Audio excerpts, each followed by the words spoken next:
So yun mga pre, isang mapagpalang gabi sa inyong lahat at welcome back sa channel ko.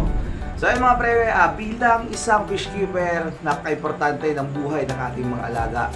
So kapag ikaw ay isang fish keeper, gagawin mong lahat, mabuhay lang yung iyong alaga. So isa sa pinaka kinatatakutan nating mga fish keeper ay power interruption. Bakit? So maraming mga fish keeper na lumuluha dahil sa power interruption na yan. So lalong-lalo na sa mga hindi ina-announce na interruption at lalong-lalo na sa mga interruption na mahaba, minsan umaabot ng isang araw, 2 araw, 3 araw. So gaya ng nangyari nung nakaraan, so umabot ng 3 araw. So nagka-problema yung NGCP dito sa Kabisayaan. So yung nangyari ay nagkaroon ng power interruption. So almost siguro nasa 12 hours every day. Sunod-sunod 3 araw. So maraming mga fish keeper yung lumuha dahil namatayan. Lalong-lalo na sa mga fish keeper natin nung nag-aalaga ng mga koi. Sa mga koi keepers natin, sobrang crucial yung elektrisidad sa kanila. So isa pang dahilan kung bakit mahirap yung sitwasyon ng isang fish keeper dahil yung mga alaga natin ay inaalagaan natin ng napakatagal. Pinalaki, inalagaan, pinakain, pagkatapos pamamatay. At sa kabila nun, napakalaking investment sa kuryente yung binayaran natin mula nung 3 inches pa lang yung koi hanggang lumaki yung koi at namatay. So di ba? Nakakasama ng loob, nakakalismaya. So bilang isang fish store owner, so nakapag-decide ako na i-convert ko yung aking fish store into sustainable and uninterruptible power supply. So gumawa ako ng sarili kong sistema kung paano mapagana yung mga tanks ko na hindi gumagamit ng kuryente. So dito ko na-adapt yung tinatawag natin na solar power. So sa video na to, ipapakita ko sa inyo kung ano yung naging resulta ng conversion ko ng aking buong fish store mula sa kuryente na binabayaran buwan-buwan at nagkakaproblema dahil sa power interruption. At ngayon, isa ng solar, free energy from the sun. So yun, papakita ko sa inyo kung paano kinonvert at kung ano yung kaya ng system na ginawa ko. So samahan nyo ako. Let's go! So ayun mga pre, bago ko ipakita yung system na ginawa ko, so isang brief explanation muna kung ano ba yung solar energy. So ayun, yung solar energy, ito yung teknolohiya na ginawa ng tao na kung saan kina-convert yung light energy, yung sinag ng araw, into an electrical energy. So yung device na ginagamit doon ay solar panel. So yung solar panel converting the light energy into an electrical energy. At syempre meron itong mga component na ginagamit upang makakapag-produce ng kuryente. So aside sa solar panel na nagka-convert ng light energy into an electrical energy, so meron tayong tinatawag na solar charge controller. So yung solar charge controller, siya yung gumagawa ng lahat ng trabaho. Siya yung pinaka-heart, yung pinaka-utak ng system. So siya yung nagcha-charge ng ating battery. So yung pangatlong component natin, yung battery natin, yung tinatawag nating banking. So dito naiipon lahat ng mga charge na na-harvest ng ating solar panel, na stock sa battery at magagamit na natin to create an energy. So yun na merong dalawang output yung solar energy, so isang AC output, isang DC output. So yung AC output, magagawa mo yan kapag meron kang inverter. So yung inverter naman mga pre, siya yung nagka-convert ng DC into AC. So yung power mula sa battery, kina-convert niya into an AC.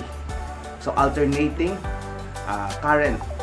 So siya nagka-convert para makapag-power tayo ng 220 volts na mga gamit gaya ng ating mga air pumps at submersible pumps.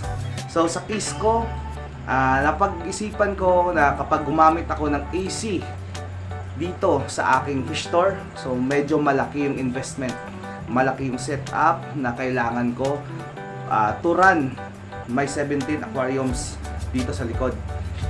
So gumawa ako ng sarili kong idea, sistema, gamit yung sarili kong kaalaman At syempre, yung aking pinag-aralan kung paano ako makagawa ng isang system na medyo mababa yung cost, yet very efficient at sustainable. So, uninterrupted power supply. So, ayun, gumawa ako dito sa aking fish store ng isang mini solar generator na kayang paganahin lahat ng aking mga tanks. So, total of 17 tanks, gumagana 24/7 gamit yung solar energy. So, yun, ipapakita ko sa inyo yung device na ginawa ko. At syempre, konting brief explanation kung paano gumagana yung system. At syempre, sa mga susunod na video natin, ay i-explain ko sa inyo, isa-isahin ko yung pinaka-detalye ng lahat ng ginawa ko. So, ayun, simulan natin. Let's go! So, ayun mga pre, ito yung kabuuan ng maliit kong fish store na ngayon ay tumatakbo 24/7 gamit yung solar energy.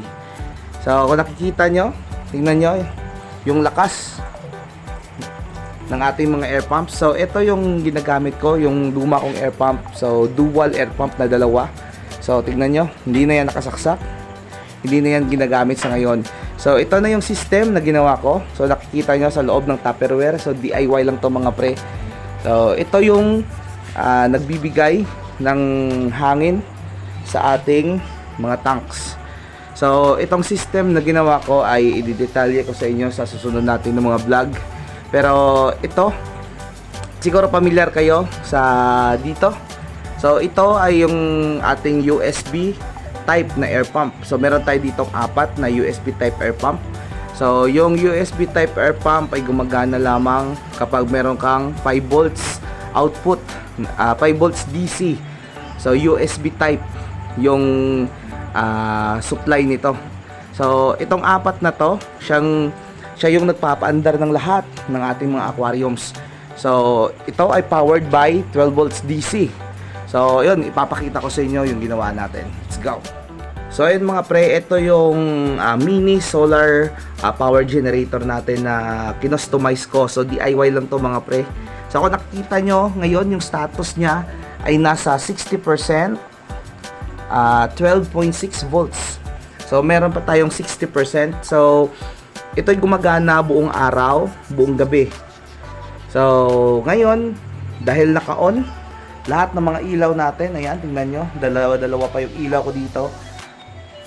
So, medyo mabigat yung load niya ngayon, kaya nasa 60% siya. Pero mamaya, kapag matutulog na tayo at patay na yung mga ilaw, so, tataas yan mga pre. So, pagising ko sa umaga ay nasa 12.3, 12.4 pa siya. So, nasa 30 to 40% pa yung natirang charge niya. At syempre, magcha-charge na siya kinabukasan. So, yung mini solar generator natin mga pre ay mayroong kakayahan na magbigay ng 480 mAh or 480 watt-hour. So, kaya niya mag-power ng ating buong fish store. Ayan. At pagkatapos ay kaya niya mag-power ng mga ilaw dito sa buong fish store at dun sa likod sa aming bahay. So, sobrang efficient nito mga pre. So, yung system natin ay nagcha-charge gamit yung 100 watt solar panel. So, yung cost natin ay medyo mababa, yet efficient. So, hindi na tayo gumagamit ng inverter. Actually, meron akong inverter dyan sa taas, pero hindi ko yan ginagamit kasi pure DC yung ginagamit ko. So, kung nakikita nyo, yan yung output ng kanyang DC supply. So, sa sunod natin na video ay papakita ko yung laman, tsaka kung paano ko ginawa, tsaka kung paano ko ginawa yung buong system ko na to. So, kung nakikita nyo dyan, pumupunta dito, papunta dun sa junction na yon.